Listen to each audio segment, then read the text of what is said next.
In today's video, I have two of the latest releases from Second Sight Films, two horror films in fact. There is May and Frontiers.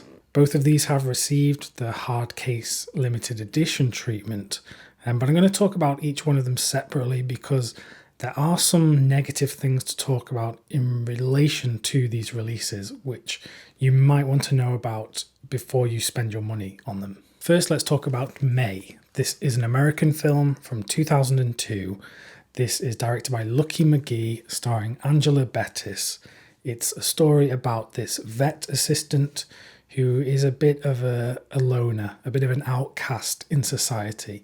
And it's about how this affects her mental health, her well-being, and what that leads her to doing. I won't go into any further detail, but you can kind of guess from this artwork what kind of things ensue. Both May and Frontiers are Blu-ray releases only, which is worth mentioning because Second Sight Films have been on a bit of a roll lately with their 4K releases, which means they are Region B locked. If you're thinking of importing, do bear that in mind. Now, in terms of the presentation on this Blu-ray disc, the film does look quite good actually, although I can sense that this might be from a dated master, so this isn't some brand new restoration as far as I can tell, and there's no mention of this being a restoration on this release. Nevertheless, this is a film that you couldn't get on Blu-ray in this country before, so I am very happy to see it get a fine release with a whole host of extra stuff in the package. On the disc, there are multiple audio commentaries and there's some interviews and behind the scenes stuff going into the making of the film. And of course, in the physical package, it's in this nice hardbound box. You can peel off the back information just like this. So you get a kind of unobstructed view of the package. Inside the hard case, you just get the disc itself in a black standard Blu-ray case. You also get some art cards. Some of these are some new artwork and some of them are promotional stills from the original film. And then you get a very nice booklet. This is 70 pages long with some writings in there and some photography and things like that. So some extra stuff to get into when you've watched the film. So what do I think of Second Sight's release of May? Well, first of all, the film itself I had a great time with. It's a great horror about mental health issues and loneliness, which, are ever present in society. There are some great performances in here. Anna Faris is very entertaining in a supporting role, but Angela Bettis as the lead character is great. And at times the film is very cringeworthy. It reminded me a lot of a film I watched recently, Bleak Moments from Mike Leigh, which is quite a similar film, although different in tone. But that film features a lead character who is difficult to watch because of these awkward social interactions.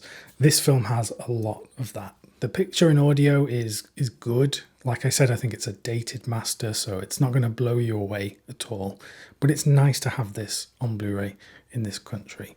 And then the packaging, special features are top-notch, as always, from Second Sight Films. If you do want to pick this one up, or if you want to pick up Frontiers, I'll include some links in the description below.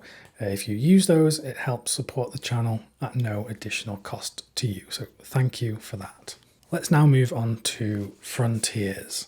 This is a French horror movie from 2007. This is also getting its first Blu-ray in this country, I think, or if it's been released before, it's well out of print. I've never seen it.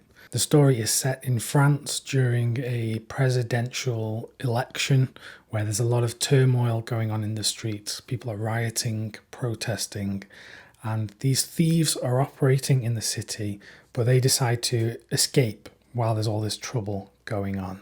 So they go out into the country, so they're on the run because they are thieves, and they end up at this inn in the countryside run by a family who, let's just say, is not quite right. It turns out this family are neo-Nazis who decide that they just want to kill these thieves who are staying with them.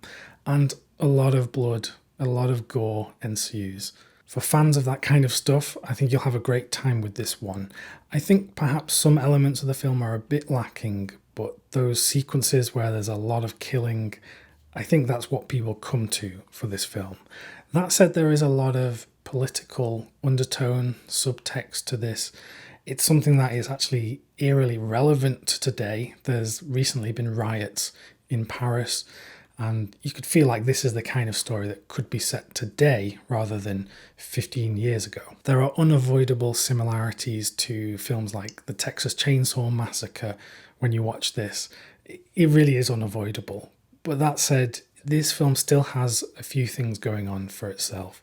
I don't think it's a great film, but I think for fans of this particular kind of film, you'll have a good time. Unfortunately, when it comes to the presentation of the film on this Blu-ray, I don't think it looks good at all. The film has a very digital look to it, a very video-like quality to it, which might be the intended effect, although I'm not too sure.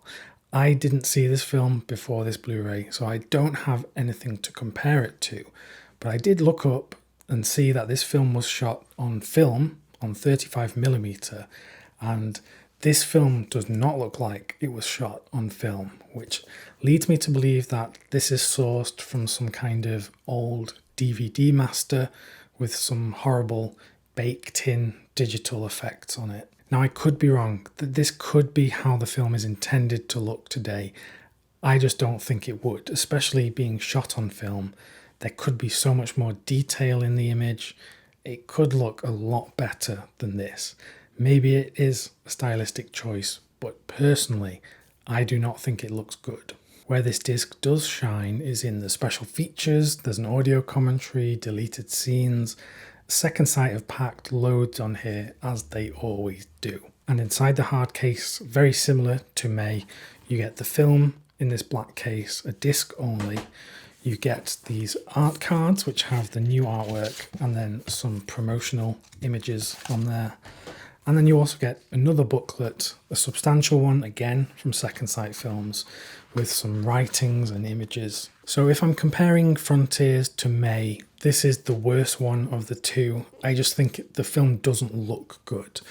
And I don't blame Second Sight for that. I think it's probably just the material that was available. If it's true that the film was shot on 35mm film, then it should look so much better than this. And I can't believe that that film, the negative, doesn't exist, because the film was only made 15 years ago. So this release I would approach with caution, unless you're a real fan of the film or a fan of this type of French gory, French extremity type of movie, then yeah, I would avoid it unless it sounds like your kind of thing. So that was my quick look at these latest Blu-rays from Second Sight Films. Do let me know if you have any particular thoughts on these releases. If you want to hear about my favourite releases of the year so far, then just click the video that's on screen right now. Thanks very much for watching, and I'll see you soon.